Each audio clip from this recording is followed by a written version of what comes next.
오늘 함께 읽으실 하나님의 말씀은 사무엘상 8장 1절에서 9절의 말씀입니다. 사무엘이 늙음에 그의 아들들을 이스라엘 사사로 삼으니 장자의 이름은 요엘이요 차자의 이름은 아비아라. 그들이 부엘셀바에서 사사가 되니라. 그의 아들들이 자기 아버지의 행위를 따르지 아니하고 이익을 따라 뇌물을 받고 판결을 굽게 하니라.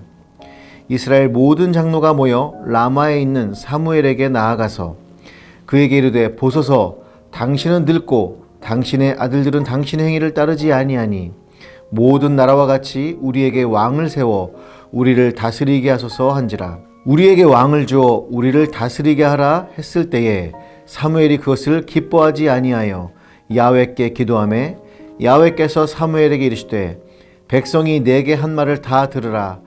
이는 그들이 너를 버림이 아니요 나를 버려 자기들의 왕이 되지 못하게 함이니라. 내가 그들을 애굽에서 인도하여 낸 날부터 오늘까지 그들이 모든 행사로 나를 버리고 다른 신들을 섬김같이 내게도 그리하는도다. 그러므로 그들의 말을 듣되 너는 그들에게 엄히 경고하고 그들을 다스릴 왕의 제도를 가르치라. 아멘.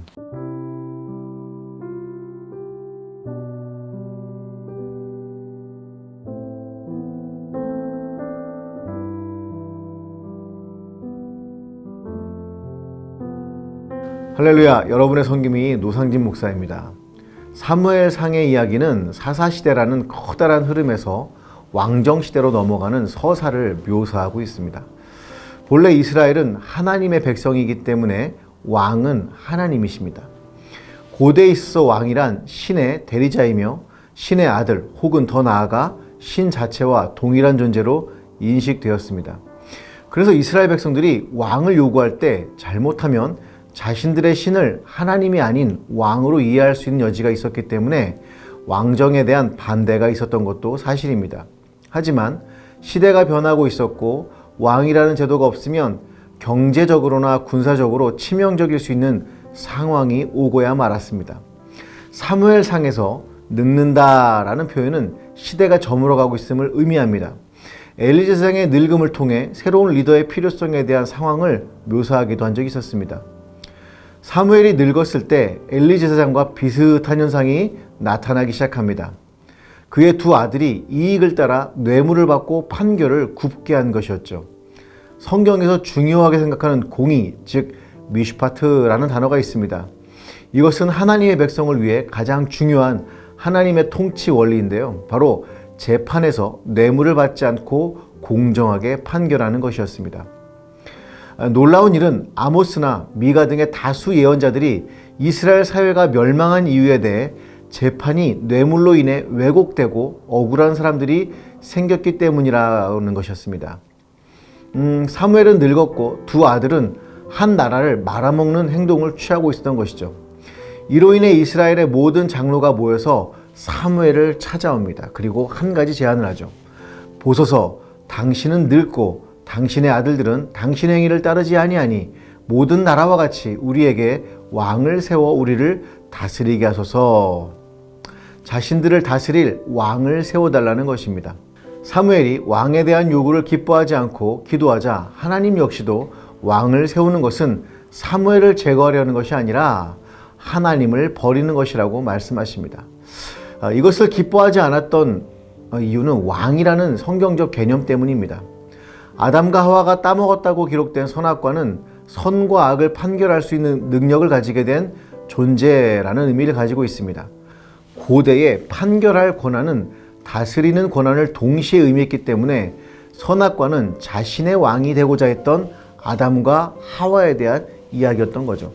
오늘 본문도 이런 배경에서 이해를 해야 합니다. 그저 일 잘하는 군주나 왕을 뽑는 것이 아니라 하나님의 지배가 아닌 자신의 지배를 혹은 다른 인간의 지배를 받으려고 하는가에 대한 질문입니다. 우리는 본성이 죄를 지으려고 하는 속성이 있기 때문에 항상 이 질문 앞에 서야 합니다. 마치 이 질문이 리트머스 시험지 같아서 교회를 다니고 있지만 정말 하나님을 믿고 있는가를 가늠할 수 있는 것입니다. 바로 당신의 왕은 누구입니까? 이 질문이죠. 이스라엘 백성들은 이 질문에 대한 대답을 하지 않은 채 그저 다른 나라들이 가지고 있는 왕정이 좋아 보였기 때문에 그렇게 하자고 제안한 것입니다. 사무엘의 두 아들의 잘못된 재판과 공의를 무너뜨리는 일 때문에 가장 중요한 질문은 놓치고 있었던 것이죠. 우리는 앞으로도 살아가면서 많은 선택을 해야 합니다. 좋지 못한 것들을 삭제시키기도 하고 새로운 것들을 받아들이면서 살아야 합니다. 그러나 상황이 어떻게 변하든지 잊지 말아야 할 질문이 있습니다.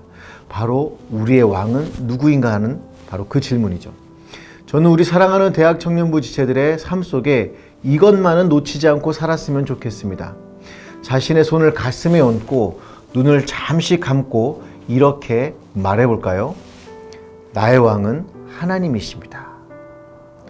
사랑받고 축복받는 그런 하루가 되시기를 여러분 축복을 드립니다.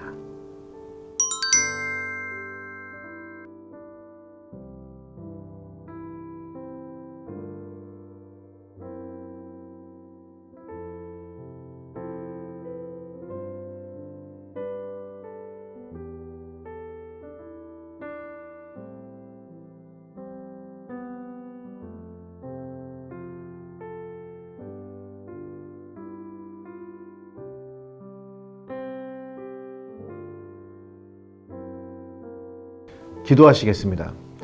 귀하신 하나님 감사합니다. 때로는 우리가 구하는 것이 무엇인지를 잘 알지 못할 때가 있습니다. 우리 인생의 진정한 왕이 누구인지를 잊지 않게 하여 주옵소서. 예수님의 이름으로 기도합니다. 아멘.